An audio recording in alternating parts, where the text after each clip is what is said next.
no meu caso, não era sensitivo, não aparecia. Então, se eu tivesse só o toque reto, do reto, e só o exame de sangue, eu morreria da mesma forma. E como foi que você descobriu que você estava com câncer de próstata, ainda mais estando com 48 anos de idade, né? Naquela hora, Shirley, eu tô com câncer. Naquela hora. Você mesmo... Eu imaginei, eu tô com câncer. Esses números diagnosticados pelo INCA precisam, devem e cairão com certeza. A gente descobriu agora, mas isso deve ter uns 3 anos. E Olha nesses 3 anos eu fiz 2 check-ups e o meu PSA era zerado. Pois a saúde era de ferro, só que não.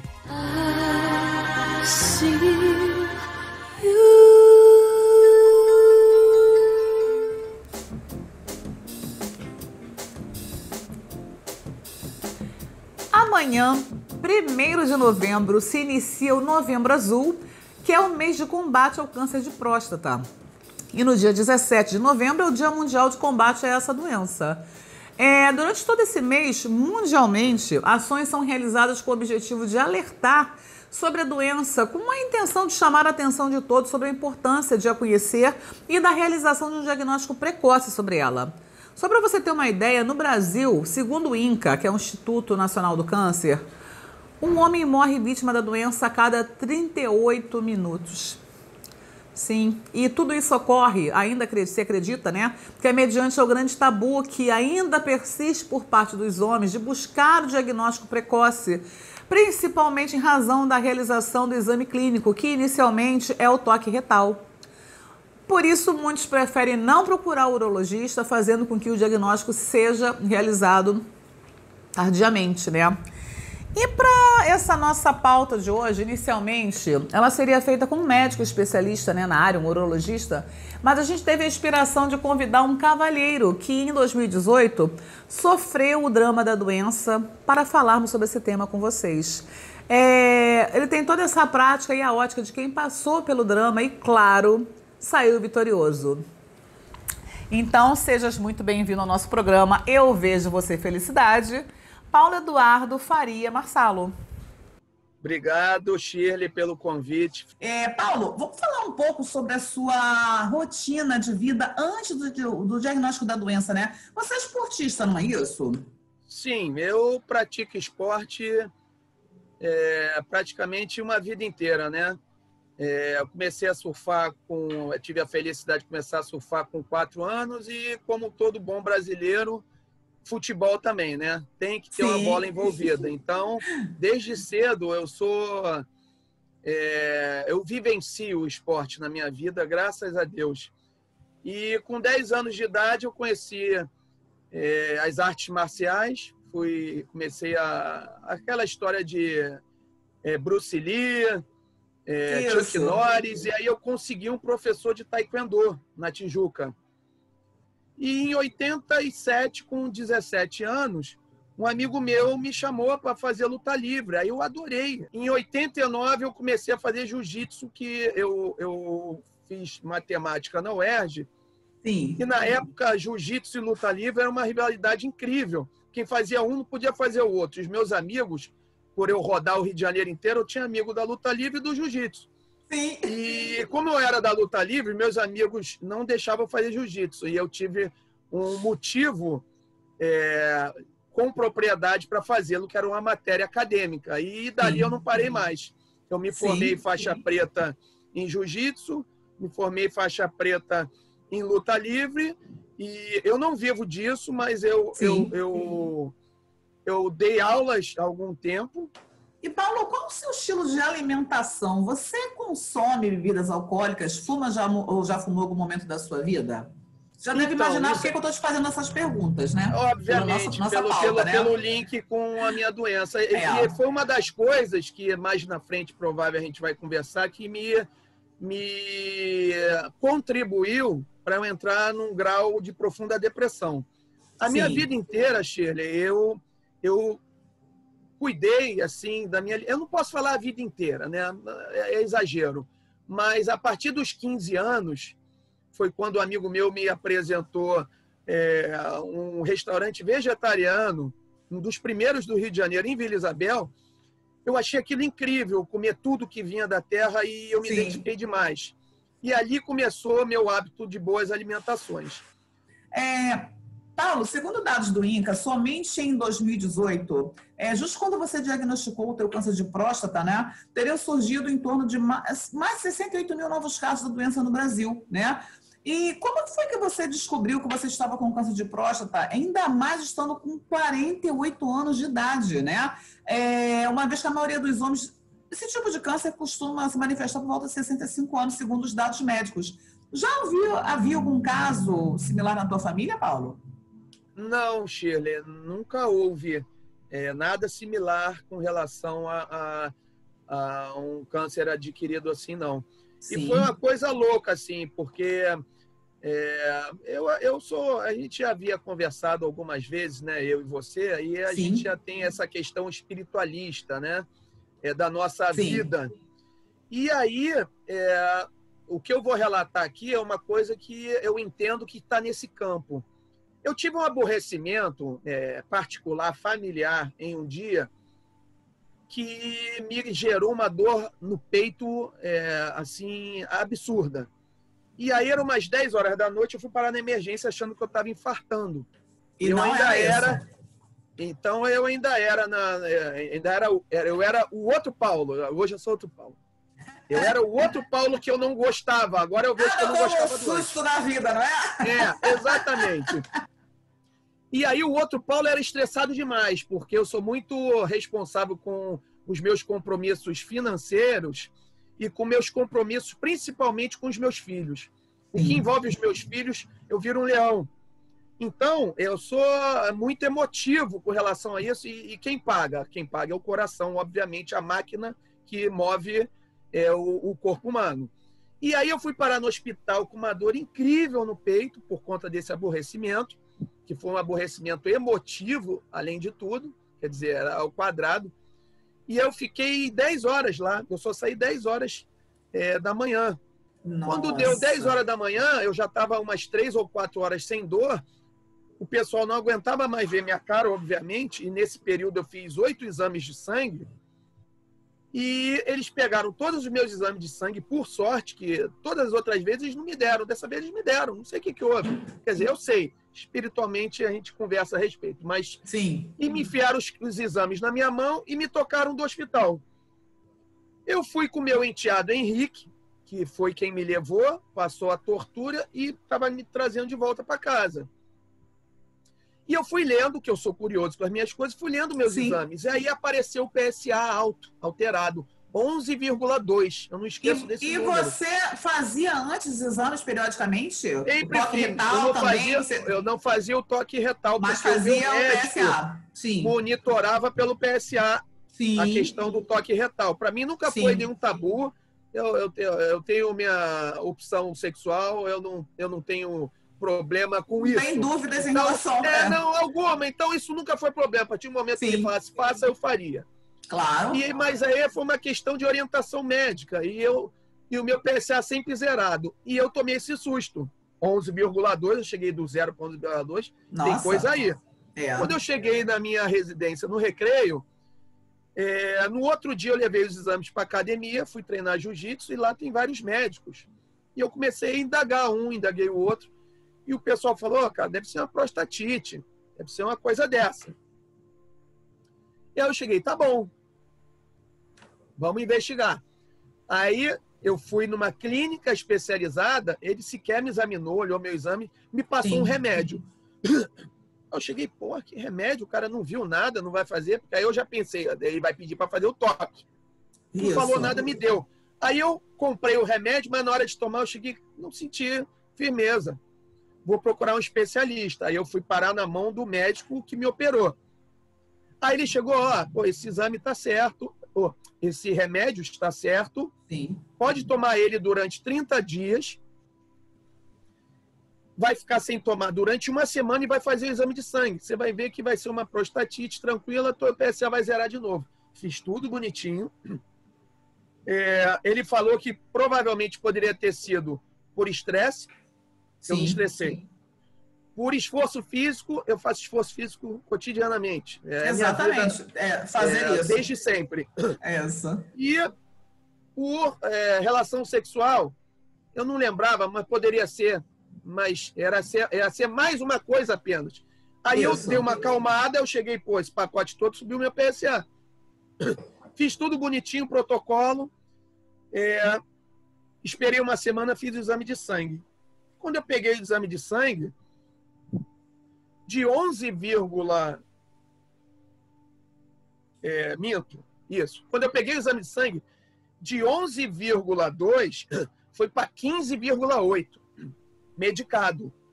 Naquela hora, Shirley, eu tô com câncer. Naquela hora. Você mesmo? Eu imaginei, eu tô com câncer.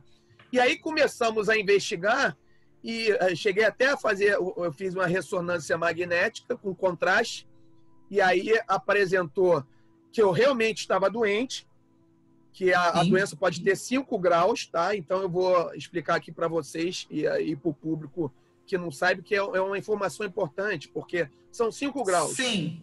Você no 1 e 2, você é passivo de tratamento apenas. Você no 3, você acende o alerta laranja. Está no tratamento, mas há uma eminência de operação. No 4 e 5, é alerta vermelho. E o meu apresentou o grau 5. Então foi uma coisa louca. Porque eu, do zero do meu PSA, eu saí para um câncer que eu estava morrendo. E, por incrível que pareça, 2 meses antes, eu tinha feito um check-up, porque eu sempre me testo, porque eu gosto de surfar em mar grande, e eu gosto de cair na porrada na academia com os meninos mais novos. Então, eu tenho 50 anos, eu caio na porrada com um garoto de 20, de 25. Eu gosto disso. Mas só que eu faço a coisa prudente. Claro, eu sempre testo o meu coração. E o teste que eu fiz, ergométrico, eu fiquei 22 minutos, inclinação máxima, que eu peguei canelite e tudo. Deu teto preto, mas a médica me autorizou, porque se eu caísse duro, eu não ia morrer. E aí eu cheguei, eu tô com a saúde de ferro. E eu sabia, pelo meu jeito de ser, que eu só ia fazer outro exame desse uns 2 anos para frente. Eu ia usar essa minha saúde de ferro. Exato. E esse ocorrido emocional da briga que eu tive me fez voltar ao hospital e ter exame na mão e me salvar a vida. Isso que eu achei incrível. Isso que eu achei incrível. Ocorrido em minha vida me tirou do que eu já tinha programado para minha vida, que não é fazer exame tão cedo. Exato. Aí você vê como eu descobri. Aí engraçado que a pessoa que eu discuti, depois disso, me caiu um senso assim de gratidão gigante e eu fui agradecer a briga. Olha que coisa de louco. Ô Paulo, agora é o seguinte, eu sei que você vai curtir muito fazer isso, né? Eu queria que você deixasse algumas dicas para os rapazes que estão nos assistindo. Qual é a mensagem que você pode deixar para os nossos web espectadores em relação a todo esse processo, mediante esse mês que nós estamos de Novembro Azul? O que você poderia deixar de mensagem para os rapazes? Olha, foi legal você fazer essa pergunta, porque isso é uma coisa que eu implantei no Paulo II, digamos assim, né? Porque eu conscientemente, eu me considero uma pessoa infinitamente melhor hoje em dia, em todos os âmbitos da minha vida, em todos os âmbitos. E o que eu posso falar de positivo, e é muito pertinente essa tua pergunta, é que, primeiro, com relação ao estilo de vida, poxa, pessoal, não só homem, como a todos, não vivem, nós não devemos viver os problemas, porque as coisas nos perturbam o quanto nós permitimos. Com certeza. Não estou dizendo a gente fugir, não estou dizendo a gente enterrar a cabeça. Não é viver em mundo de Alice, não é isso. Não estou dizendo a gente se esconder, eu estou dizendo não permitir o incômodo, não permitir o prejuízo em sua vida. Encare sim, mas sem tirar a tua harmonia de espírito. Por quê? Porque eu já fui assim, eu já vejo cotidianamente as pessoas brigam às vezes por besteira, por um cardápio, por uma opinião diversa, por nada. Então isso não leva a lugar nenhum.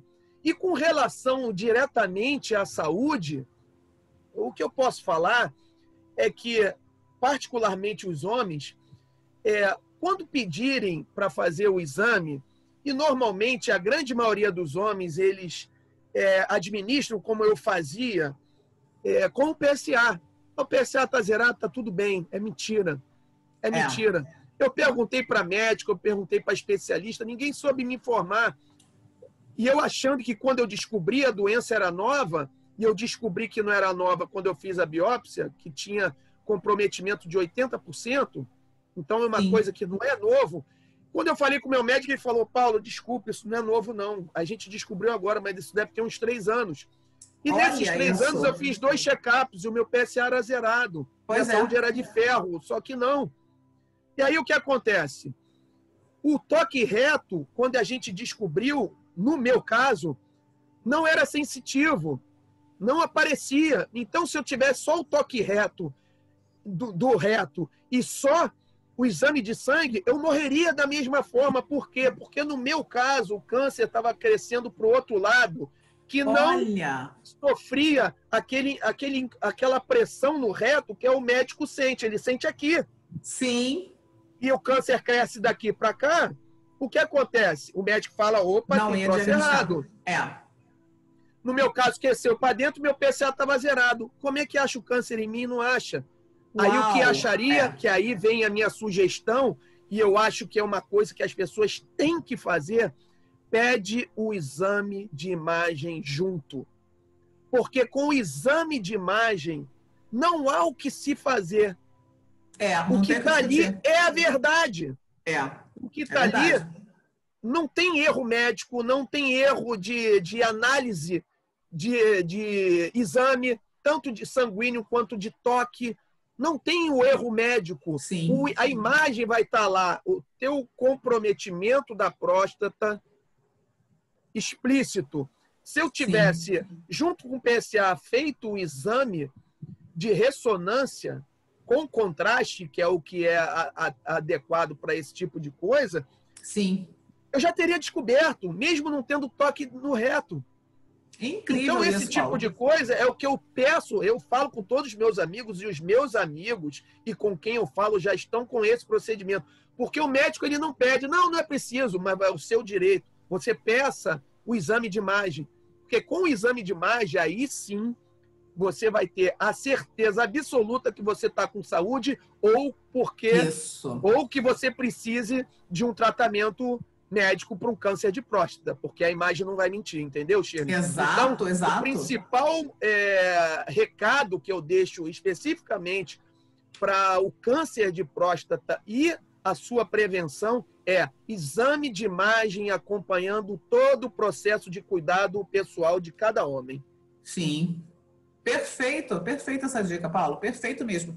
E além dos exames que eu coloquei anteriormente também, o Shirley, tem uma questão muito bacana, porque eu procurei na natureza um auxílio para me curar, tá? Sim. Eu tive a indicação do amigo de um livro que se chama O Câncer Tem Cura, que ele trabalha muito a questão da babosa. E a babosa, a famosa aloe vera, né? Ela é um elemento valiosíssimo no mundo de cosméticos e no mundo farmacêutico, pelo planeta inteiro. Conheço. E as pessoas não dão muita atenção. E eu também usei muito, que eu recebi também, graças a Deus, de um outro grande amigo, irmão, os tratamentos com graviola. E aí é uma coisa que eu posso falar que realmente é científica.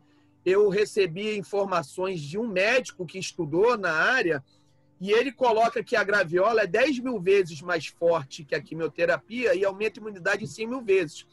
Eu posso falar para as pessoas para só fazer isso? Não. Isso aí é um excelente aliado. Mas eu digo que vocês podem fazer chá de folha de graviola e tomar uma vez por semana, que é uma indicação que esse médico dá. Que você vai ter uma saúde de ferro. E, na realidade, o mundo corporativo farmacêutico não quer ninguém com saúde de ferro. Mas eu, Paulo, humildemente, digo para vocês, comedidamente, tomarem homeopaticamente a babosa com mel e o chá de folha de graviola. Que vocês vão ter, aí sim vão ter uma saúde de ferro. Perfeito. Paulo, muito obrigada pela tua participação no nosso programa. A tua história é maravilhosa, que sirva realmente de exemplo, tá? Para muitos desses homens. E outra coisa, esses números diagnosticados pelo INCA precisam, devem e cairão com certeza. Muito obrigada pela tua presença no nosso canal, Paulo. Eu que agradeço, Shirley, agradeço a todos. Espero, de alguma forma, poder ter contribuído positivamente para a saúde de todos. E eu desejo só felicidade e saúde para todos nessa vida, que realmente a vida é curta e cada segundo é muito precioso. Né? A vida é curta, então curta. Então curta, exatamente, Sheila. Então curta. Paulo, muito obrigada. Namastê. Obrigado você pelo convite mais uma vez. Fiquem com Deus. Sensacional a entrevista com o Paulo, não é isso? Vitorioso. Bom, e de acordo com o Instituto Oncoguia, cerca de um homem em cada 36 morrerá em decorrência do câncer de próstata. Só que eu acho que juntos nós podemos derrubar esse placar. E você sabe como? Se você que está nos assistindo agora, mesmo sendo do sexo masculino, mesmo que você não se enquadre diretamente nesse perfil, você pode colaborar conversando sobre o tema com homens da sua família, com amigos, vizinhos, enfim. E o mesmo com as mulheres. Meninas, está na hora de nós usarmos o nosso famoso jeitinho e persuasão natural que nós temos e vamos incentivar os homens das nossas famílias, amigos, enfim, a se cuidarem. É isso. E por hoje é isso, Constelação. Não se esqueça, por favor, de se inscrever em nosso canal, de dar aquele seu like, aquele gostei com a mãozinha, ok? Que isso ajuda o YouTube a entender que isso é um conteúdo legal e assim nós ajudamos mais pessoas que se interessam pelo tema e estilo a terem acesso às informações. Ah, e também encaminhe nosso link para os amigos. Ajude-nos a divulgar o nosso programa. Sim, e siga-nos nas nossas redes sociais. Sugira pauta de interesse, enfim, tá tudo aqui abaixo do descritivo do vídeo, ok? Então, muito obrigada por assistir e interagir. Gratidão e paz sempre. Namastê, Jai Gurudev. Excelente novembro e até o próximo programa semana que vem. Bye!